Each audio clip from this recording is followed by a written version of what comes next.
Good का opposite bad, happy का opposite sad, day का नाइट, ब्लैक का वाइट। ये सब तो हमने पिछले 2 वीडियोस में पढ़ लिया। तो क्या अब हमारी अंग्रेजी पहले से बेहतर हो गई? हाँ, थोड़े बहुत वर्ड्स हमारी वोकैबुलरी में ऐड जरूर हो गए, लेकिन जब तक वाक्यों में उनका इस्तेमाल करके नहीं देखेंगे तब तक कैसे चलेगा? तो दोस्तों, इस वीडियो में हम यही करेंगे। ऑपोजिट वर्ड्स के पेयर्स को लेंगे और उन्हें सेंटेंसेस में इस्तेमाल करके देखेंगे। आसानी से समझने के लिए कुछ ड्राइंग्स का भी इस्तेमाल करेंगे। दोस्तों, कमेंट में ज़रूर बताइएगा कि ऑपोजिट वर्ड सीखने का ये तरीका आपको कैसा लगा। तो आगे बढ़ने से पहले अगर ये चैनल आपने अभी तक सब्सक्राइब नहीं किया है तो प्लीज़ कर लीजिए और साथ ही बेल आइकन भी दबा दीजिए ताकि नया वीडियो आते ही आपको तुरंत पता लग जाए। तो चलिए लेते हैं अपने पहले 2 शब्द उदाहरण के साथ। ड्राई यानी सूखा, वेट यानी गीला। अब वाक्यों में इस्तेमाल करके देखते हैं। It was raining but Radha was dry because she had an umbrella. बारिश हो रही थी लेकिन राधा सूखी थी क्योंकि उसके पास छाता था। Amit's clothes got wet in the rain यानी अमित के कपड़े बारिश में गीले हो गए। तो यहाँ पे हमने दोनों वर्ड्स यानी ड्राई और वेट को अलग अलग सेंटेंसेस में इस्तेमाल करके देखा। इसी तरह से हम आगे के शब्दों को भी लेंगे। तो चलिए लेते हैं अपने अगले 2 शब्द। सॉफ्ट यानी नरम, हार्ड यानी कठोर। Meera found a soft pillow. Meera को एक नरम तकिया मिल गया। Jatin sat on a wall. The surface of the wall was hard. Jatin दीवार पर बैठ गया। दीवार की सतह कठोर थी। ठीक है, सॉफ्ट मतलब नरम, कठोर मतलब हार्ड। आगे बढ़ते हैं। स्ट्रॉन्ग यानी तगड़ा या फिर बलवान। वीक मतलब कमजोर। Mahesh is strong, he eats healthy food. Mahesh तगड़ा है या महेश बलवान है, वो स्वस्थ भोजन खाता है। He eats healthy food. ठीक है। Eating chocolates all the time made Anil a weak boy. हर समय चॉकलेट खाने से अनिल एक कमजोर लड़का बन गया। कमजोर मतलब वीक। ठीक है, आगे बढ़ते हैं। बिग यानी बड़ा, स्मॉल यानी छोटा। The colourful big ball asked the football, where are your colours and why are you small. रंगीन बड़ी गेंद ने फुटबॉल से पूछा, तुम्हारे रंग कहाँ हैं और तुम छोटी क्यों हो। बड़ी मतलब बिग और छोटी मतलब स्मॉल। ठीक है, आगे बढ़ते हैं। फास्ट यानी तेज, स्लो यानी धीमा। Rabbit runs fast. खरगोश तेज दौड़ता है। तेज यानी fast. Tortoise is slow eight walking but is a good swimmer. कछुआ धीमे चलता है लेकिन एक अच्छा तैराक है। आगे बढ़ते हैं। एम्प्टी यानी खाली, फुल यानी भरा। रवि's jar was empty because he ate all his toffees. Ravi का मर्तबान खाली था क्योंकि उसने अपनी सारी टॉफियां खा ली थीं। Atul kept his toffees for later so his jar was full. Atul ने अपनी टॉफियां बाद के लिए रखी इसलिए उसका मर्तबान भरा हुआ था। देखिए, जिन सेंटेंसेस के द्वारा हम इन शब्दों के अर्थ को समझना चाहते हैं उनको हम छोटा या आसान नहीं ले रहे हैं, थोड़ा सा उनको हम लंबा रख रहे हैं ताकि वो इन ड्राइंग्स के साथ भी रिलेट करें और उसका अर्थ और बेहतर तरीके से हमें समझ में आए। ठीक है, आगे बढ़ते हैं। डर्टी यानी गंदा, क्लीन यानी साफ। Karan fell in the mud and his clothes got dirty. Karan कीचड़ में गिर गया और उसके कपड़े गंदे हो गए। गंदे यानी dirty. Maya's dress was still clean and she couldn't stop laughing.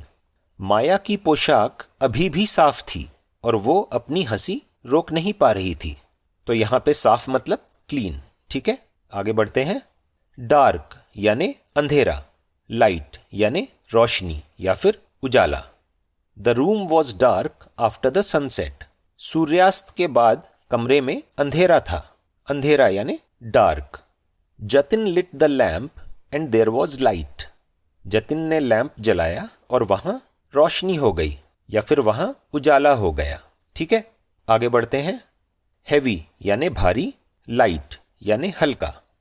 देखिए, पिछले एग्जाम्पल में लाइट का अर्थ था रोशनी या फिर उजाला, लेकिन यहां पर लाइट का अर्थ है हल्का, क्योंकि यहां पे लाइट हैवी का ऑपोजिट है। ठीक है, इन दोनों शब्दों को इस्तेमाल करके देखते हैं। Mayank thought he was strong, he decided to drag a heavy bag. Mayank को लगा कि वो बलवान है या फिर शक्तिशाली है। उसने एक भारी बैग खींचने का फैसला किया। Meera was happy to lift a light box. Meera एक हल्का बक्सा उठाने में खुश थी। तो यहाँ पे हैवी मतलब भारी और उसका ऑपोजिट लाइट यानी हल्का। ठीक है, आगे बढ़ते हैं। क्लोज्ड यानी बंद, ओपन यानी खुला हुआ। Somebody knocked on the door that was closed. किसी ने दरवाजा खटखटाया जो बंद था। मुरली went to open it. It was a cat. मुरली उसे खोलने गया, वो एक बिल्ली थी। ठीक है, आगे बढ़ते हैं। हैप्पी यानी खुश, सैड यानी उदास। रेखा was sad. रेखा उदास थी। Her mother came home. Rekha was happy to see her mother. उसकी माँ घर आई। रेखा अपनी माँ को देखकर खुश हो गई। यहाँ पे खुश मतलब हैप्पी और उदास मतलब सैड। ठीक है, आगे बढ़ते हैं। फुल यानी भरा हुआ, एम्प्टी यानी खाली। The basket was full of apples. टोकरी सेबों से भरी हुई थी। A bunch of monkeys at all the apples. Now the basket is empty.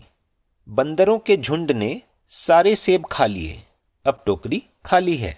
खाली यानी एम्प्टी, फुल यानी भरा हुआ। ठीक है, आगे बढ़ते हैं। फास्ट यानी तेज, स्लो यानी धीमा। ये फास्ट और स्लो का एक और एग्जाम्पल है। Jeetu is a fast runner. Jeetu एक तेज धावक है। Arun is slow at running but he is a good singer. Arun दौड़ने में धीमा है लेकिन वो एक अच्छा गायक है। ठीक है, आगे बढ़ते हैं।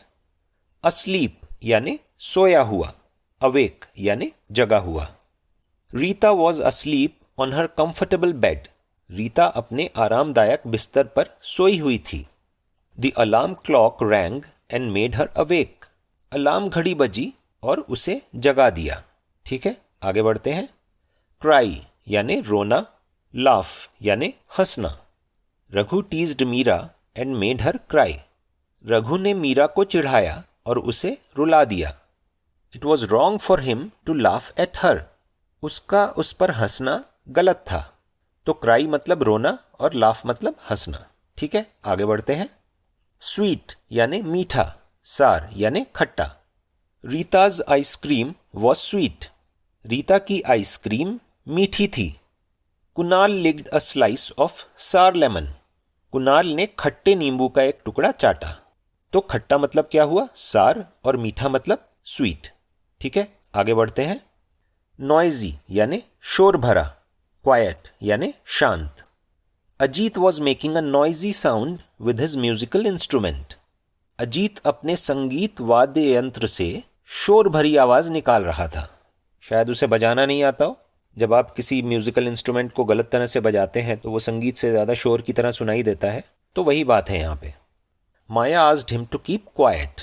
माया ने उसे शांत रहने को कहा। ठीक है, आगे बढ़ते हैं। बिग यानी बड़ा, स्मॉल यानी छोटा। The big yellow dinosaur was taking the small baby dinosaur for a ride. बड़ा पीला डायनासोर छोटे बच्चे डायनासोर को सवारी के लिए ले जा रहा था। The baby dinosaur was green in colour. Dinosaur का बच्चा हरे रंग का था। ठीक है, आगे बढ़ते हैं। पुल यानी खींचना, पुश यानी धक्का देना।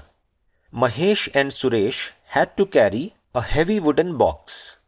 महेश और सुरेश को लकड़ी का एक भारी बक्सा ले जाना था। Mahesh decided to pull and Suresh decided to push. Mahesh ने खींचने का फैसला किया और सुरेश ने धक्का देने का फैसला किया।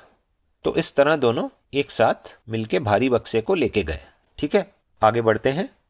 काइंड यानी दयालु, क्रूअल यानी क्रूर या फिर निर्दयी। Sara loved her dogs and was very kind to them. Sara अपने कुत्तों से प्यार करती थी और उनके प्रति बहुत दयालु थी। दयालु मतलब kind. Jeevan was cruel to his neighbour's cat. Jeevan अपने पड़ोसी की बिल्ली के प्रति क्रूर था या फिर निर्दयी था। He used a stick to scare the cat. वो बिल्ली को डराने के लिए छड़ी का इस्तेमाल करता था। ठीक है, आगे बढ़ते हैं। टू कम यानी आना, टू गो यानी जाना। Sunil is happy to come home for lunch. Sunil को लंच के लिए घर आकर खुशी होती है। After lunch he likes to go out to play. Lunch के बाद वो खेलने के लिए बाहर जाना पसंद करता है। तो यहाँ पे टू कम मतलब आना और टू गो मतलब जाना। ठीक है, आगे बढ़ते हैं। फ्रंट यानी आगे, बैक यानी पीछे। Nisha and Anil were performing a dance. Nisha और अनिल डांस कर रहे थे। They were turning front and back at the beat of the music. वे संगीत की थाप पर आगे पीछे घूम रहे थे। आगे बढ़ते हैं। टू स्टार्ट यानी शुरुआत करना, टू फिनिश यानी खत्म करना। Shubham was a fast runner.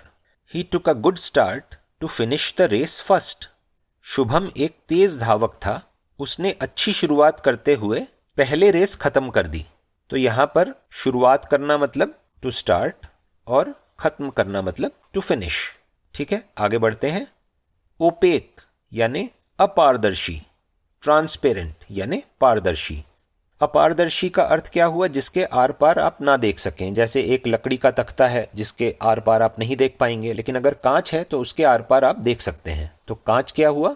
पारदर्शी हुआ, और लकड़ी का तख्ता अपारदर्शी हुआ यानी ओपेक हुआ।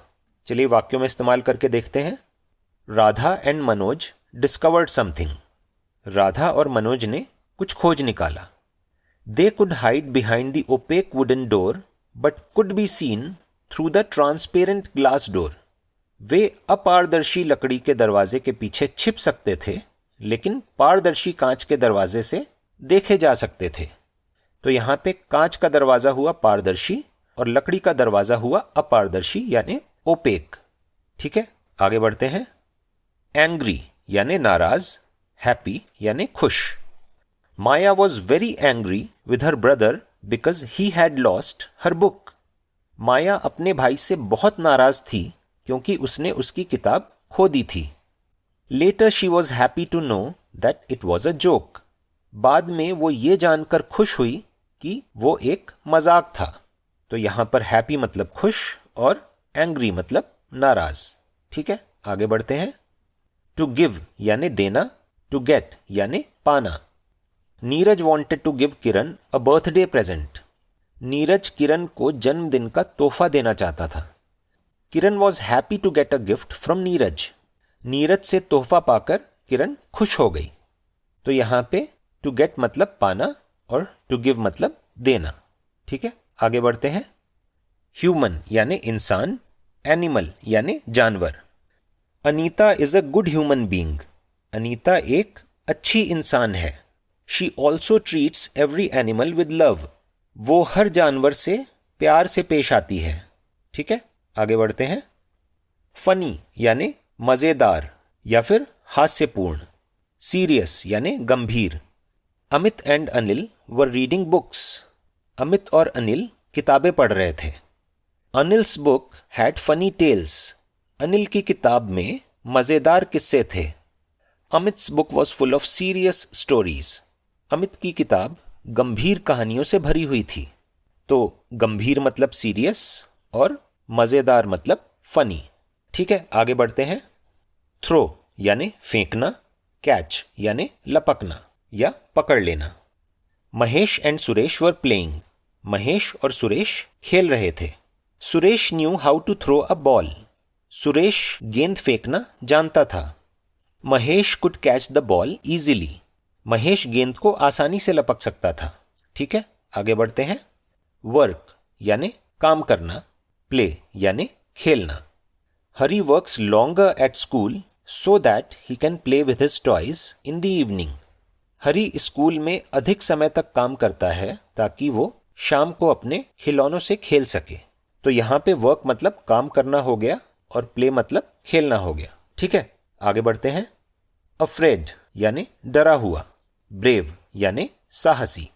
टीना was afraid of dinosaurs. Tina dinosaur से डरी हुई थी। Neeraj was a brave boy. Neeraj एक साहसी लड़का था। Later they found out that it was just a mask. बाद में उन्हें पता चला कि ये तो सिर्फ एक मुखौटा था।